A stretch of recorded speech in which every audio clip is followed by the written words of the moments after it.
नमस्कार, दिन भर की बड़ी खबरों में आपका स्वागत है। मैं हूं शिवानी। आज की बड़ी खबर में बात होगी, नेता प्रतिपक्ष राहुल गांधी ने रक्षाबंधन पर ऐसा दिया बयान कि सन्न रह गए मोदी की। हरियाणा विधानसभा चुनाव के तहत इंडिया गठबंधन के नए दांव की, कोलकाता डॉक्टर कांड में बड़े खुलासे की, और वहीं बात होगी अखिलेश यादव ने योगी को दिए करारे जवाब की। साथ ही खबर के अंत में बात होगी मायावती और चंद्रशेखर के बीच मचे घमासान की।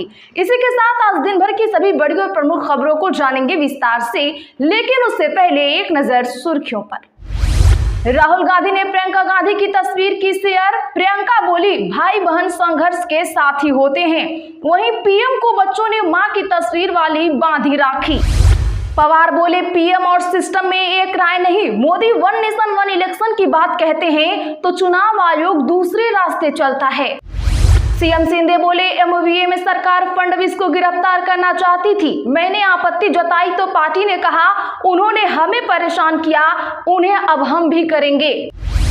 कोलकाता डॉक्टर कांड में डॉक्टर की पहचान उजागर करने वाला हुआ अरेस्ट। आरोपी ने पोस्ट करके ममता बनर्जी को मारने की दी थी धमकी। अश्विनी वैष्णव बोले, यूपीएससी लेटरल एंट्री का कॉन्सेप्ट यूपीए सरकार का 2005 का सुझाव हमने लागू किया।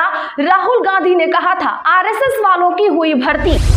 कर्नाटक हाई कोर्ट ने कहा जब तक सुनवाई जारी सिद्धारमैया पर कार्रवाई नहीं। निचली अदालत को आदेश। गवर्नर ने जमीन घोटाले में केस चलाने की दी थी मंजूरी।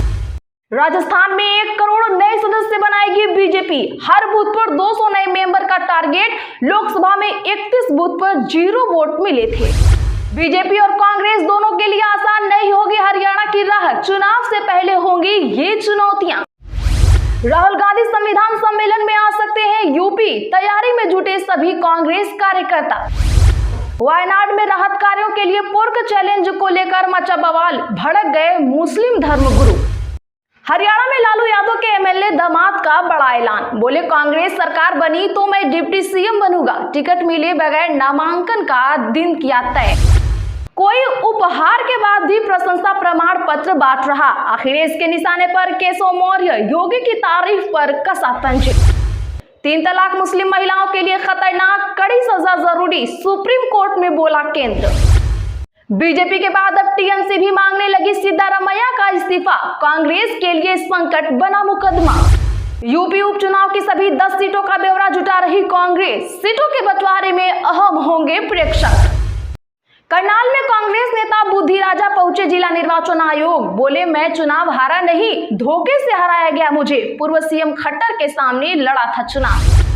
विधानसभा चुनाव के लिए कांग्रेस की तैयारी तेज। 2 बार चुनाव हार चुके नेताओं पर नहीं खेलेगी कांग्रेस दांव।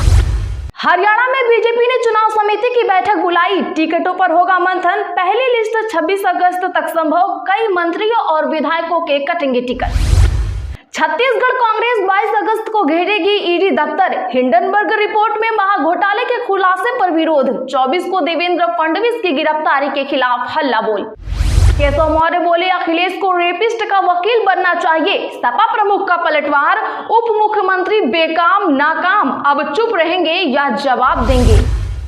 मराठा आरक्षण कार्यकर्ताओं ने शरद पवार की राकांपा के प्रदेशाध्यक्ष को घेरा। कोटे को लेकर पूछा रुख। यूपी विधानसभा उपचुनाव को लेकर मायावती और चंद्रशेखर के बीच मचेगा घमासान। दोनों ने जारी की उम्मीदवारों की सूची।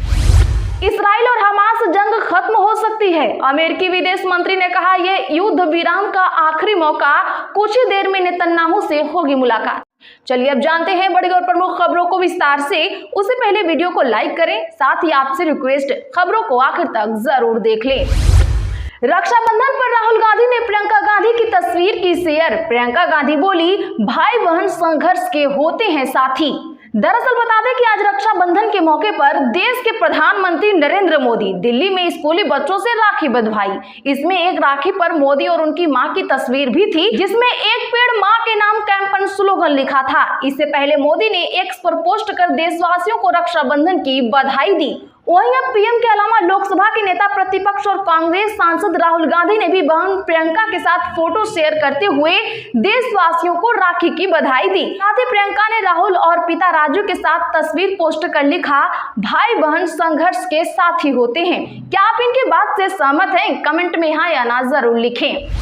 पवार बोले पीएम और सिस्टम में एक राय नहीं, Modi one nation one election की बात करते हैं, चुनाव आयोग दूसरे रास्ते चलता है। जी हां, बता दें कि आज नेशनलिस्ट कांग्रेस पार्टी शरद गुट के अध्यक्ष शरद पवार ने आज कहा कि प्रधानमंत्री और चुनाव आयोग दोनों अलग अलग बातें करते हैं। पीएम ने स्वतंत्रता दिवस पर वन नेशन वन इलेक्शन की बात कही थी। अगले ही दिन चुनाव आयोग ने 2 राज्यों में अलग अलग तारीखों में विधानसभा चुनावों का ऐलान कर दिया। प्रधानमंत्री एक बात कहते हैं जबकि सिस्टम दूसरे रास्ते पर चलता है। बता दें तो 78वें स्वतंत्रता दिवस पर राष्ट्र को संबोधित करते हुए प्रधानमंत्री नरेंद्र मोदी ने कहा था कि बार बार होने वाले चुनाव देश की प्रगति में बाधा उत्पन्न कर रहे हैं। देश को वन नेशन वन इलेक्शन के लिए आगे आना होगा। कोलकाता डॉक्टर कांड में डॉक्टर की पहचान उजागर करने वाला हुआ अरेस्ट। आरोपी ने पोस्ट करके ममता बनर्जी को मारने की दी थी धमकी। गौरतलब हो कि कोलकाता में ट्रेनी डॉक्टर कांड के विरोध में दिल्ली समेत देश भर के रेजिडेंट डॉक्टर हड़ताल पर हैं। इस बीच कोलकाता पुलिस ने एक कॉलेज स्टूडेंट को ट्रेनी डॉक्टर की पहचान उजागर करने के आरोप में गिरफ्तार किया है। पुलिस ने बताया कि स्टूडेंट्स ने सोशल मीडिया पर तस्वीर शेयर कर ट्रेनी डॉक्टर की जानकारी पब्लिक डोमेन में डाली। उसने सीएम ममता बनर्जी को भी जान से मारने की धमकी दी थी। इसे लेकर केस दर्ज कर लिया गया है। कर्नाटक हाईकोर्ट का बड़ा बयान, कहा जब तक सुनवाई जारी सिद्धारमैया पर कार्रवाई नहीं। निचली अदालत को आदेश, गवर्नर ने जमीन घोटाले में केस चलाने की दी थी मंजूरी। जी हां, बता दें कि कर्नाटक सीएम सिद्धारमैया की राज्यपाल थावरचंद गहलोत के खिलाफ दायर याचिका पर हाईकोर्ट में आज सुनवाई हुई। कोर्ट ने कहा जब तक हाईकोर्ट में सुनवाई चल रही है, मुद्दा मामले में ट्रायल कोर्ट सिद्धारमैया पर कार्रवाई न करे। अगली सुनवाई 21 अगस्त को होगी। जानकारी के लिए बता दें कि गवर्नर ने 17 अगस्त को सिद्धारमैया के खिलाफ केस चलाने की मंजूरी दी थी। उन पर मैसूर शहरी विकास प्राधिकरण की जमीन के मुआवजे के लिए फर्जी दस्तावेज लगाने का आरोप है। बीजेपी और कांग्रेस दोनों के लिए आसान नहीं होंगी हरियाणा की राह, चुनाव से पहले ये चुनौतियां। जी हां, बता दें कि हरियाणा विधानसभा चुनाव में सत्तारूढ़ भाजपा और विपक्षी कांग्रेस दोनों के लिए लड़ाई आसान नहीं है। भाजपा के सामने 10 वर्ष की सत्ता विरोधी लहर है तो कांग्रेस अंदरूनी कलह से जूझ रही है। हालांकि लोकसभा चुनाव में बेहतर प्रदर्शन के बाद कांग्रेस कार्यकर्ताओं में उत्साह नजर आ रहा है। चुनाव में इसका लाभ पार्टी को मिल सकता है। आपको बता दें कि कांग्रेस के सामने कई और भी मुश्किल है। लोकसभा चुनाव में पार्टी 10 में से 5 सीट जीतने में सफल रही थी, पर इन चुनाव में राज्य की 90 विधानसभा सीट पर 42 पर ही बढ़त बना पाई। वहीं भाजपा ने 5 सीट जीतकर 44 पर अपना वर्चस्व कायम रखा। यह भाजपा को वर्ष 2019 के चुनाव में मिली 40 सीट के मुकाबले ज्यादा है। यही वजह है कि विधानसभा चुनाव में हर सीट पर करीब 30 नेताओं की दावेदारी के बावजूद कांग्रेस की दूसरी पार्टियों के विधायकों पर नजर है। पार्टी की नजर जननायक जनता पार्टी के 3 विधायकों सहित भाजपा पर भी है, ताकि चुनाव में ज्यादा से ज्यादा सीट जीतकर वह सत्ता की दहलीज तक पहुंच सके। हरियाणा में जीत के लिए जादुई आंकड़ा 46 है। वायनाड में राहत कार्यों के लिए पोर्क चैलेंज को लेकर मचा बवाल, भड़क गए मुस्लिम धर्मगुरु। दरअसल बता दें कि भूस्खलन प्रभावित वायनाड में पोर्क खाने के एक चैलेंज को लेकर हंगामा हो गया है।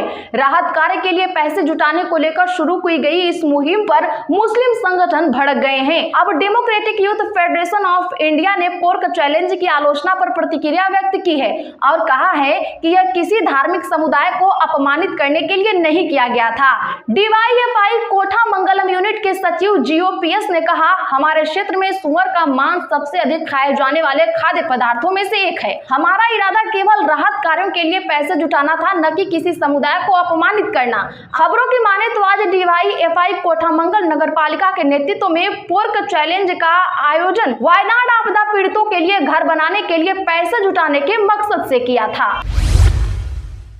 कोई उपहार के बाद भी प्रशंसा प्रमाण पत्र बांट रहा, अखिलेश के निशाने पर फिर केशव मौर्य, योगी की तारीफ पर कसा तंज। दरअसल बता दें कि उत्तर प्रदेश में लोकसभा चुनाव के बाद से सपा और भाजपा के बीच वार पलटवार का दौर तेज हो चुका है। खासकर समाजवादी पार्टी के अध्यक्ष अखिलेश यादव और डिप्टी सीएम केशव मौर्य के बीच सोशल मीडिया प्लेटफॉर्म एक्स पर वाक युद्ध चल रहा है। जी हाँ, दरअसल बता दें कि केशव मौर्य ने आज सीएम योगी की खुले मंच से तारीफ की तो एक बार फिर अखिलेश यादव के निशाने पर आ गए। अखिलेश ने एक्स पर ही केशव मौर्य पर तंज कसा। अखिलेश यादव ने लोकसभा चुनाव और सिराथू में मिली हार की याद भी दिला दी। अखिलेश ने केशव मौर्य का बिना नाम लिए कहा कि कोई डबल हार के उपहार के बाद भी डबल इंजन का प्रशंसा प्रमाण पत्र बांट रहे हैं। करनाल में कांग्रेस नेता बुद्धि राजा पहुंचे जिला निर्वाचन आयोग, बोले मैं हारा नहीं, धोखे से मुझे हराया गया। पूर्व सीएम खट्टर के सामने लड़ा था चुनाव। दरअसल बता दें कि करनाल लोकसभा से पूर्व मुख्यमंत्री मनोहर लाल खट्टर के खिलाफ चुनाव लड़ने वाले कांग्रेस प्रत्याशी दिव्यांशु बुद्धि राजा आज पानीपत के जिला चुनाव कार्यालय पहुंचे। उन्होंने लोकसभा चुनाव में ईवीएम से छेड़छाड़ का आरोप लगाया था। उन्होंने कहा था कि 2 बूथों पर मशीनों में छेड़छाड़ हुई है। उन्होंने सुप्रीम कोर्ट में याचिका दायर की थी, जिसके बाद वे आज उन 2 बूथों की जांच करने जिला चुनाव कार्यालय पहुंचे, जहां उन्होंने छेड़छाड़ का आरोप लगाया था। इस दौरान दिव्यांशु बुद्धि राजा ने कहा कि जिस दिन इसे लागू किया गया उसके बाद तकनीकी एसओपी का बहाना बनाते हैं। वे खुद इंजीनियर हैं और उन्होंने उनके सामने मजबूत कारण रखे हैं। चुनाव आयोग चाहे तो इन बिंदुओं पर तकनीकी को संतुष्ट कर सकता है, लेकिन रिपोर्ट भी छापी जा सकती है और तारीख भी तय की जा सकती है, सिंबल भी दोबारा लोड किए जा सकते हैं। इन तीनों बिंदुओं को अस्वीकार किया गया, जिसके बाद उन्होंने वेरिफिकेशन और जांच के लिए मना कर दिया। विधानसभा चुनाव के लिए कांग्रेस की तैयारी तेज, 2 बार चुनाव हार चुके नेताओं पर नहीं खेलेगी दांव। दरअसल बता दें कि हरियाणा में विधानसभा चुनाव की अचानक घोषणा हो जाने के बाद सभी राजनीतिक दलों को अपनी रणनीति बदलने के लिए मजबूर होना पड़ गया है। खासतौर से कांग्रेस ने अपने आगे के सभी कार्यक्रमों में बदलाव किया है। हरियाणा मांगे हिसाब अभियान के तहत चल रही कांग्रेस सांसद दीपेंद्र हुड्डा की पदयात्राओं का सिलसिला जहां लगातार जारी रहने वाला है, वहीं पूर्व मुख्यमंत्री भूपेंद्र सिंह हुड्डा और प्रदेश अध्यक्ष चौधरी उदयबान अब 27 अगस्त की बजाय अब जल्द ही रथ यात्रा निकल सकते हैं। वहीं बता दें कि कांग्रेस टिकट पर लगातार 2 बार चुनाव हार चुके और 2019 के विधानसभा चुनावों में जमानत जब्त करवाने वाले नेताओं की टिकट पर इस बार तलवार लटकती नजर आ रही है। हरियाणा के विधानसभा चुनाव को लेकर कांग्रेस नेतृत्व काफी गंभीर है। आज के लिए बस इतना ही। अगर आप चैनल पर नए हो तो चैनल को अभी सब्सक्राइब करें, बगल में घंटी के निशान को जरूर दबा लें, वीडियो को लाइक शेयर कर हमारा सपोर्ट जरूर करें।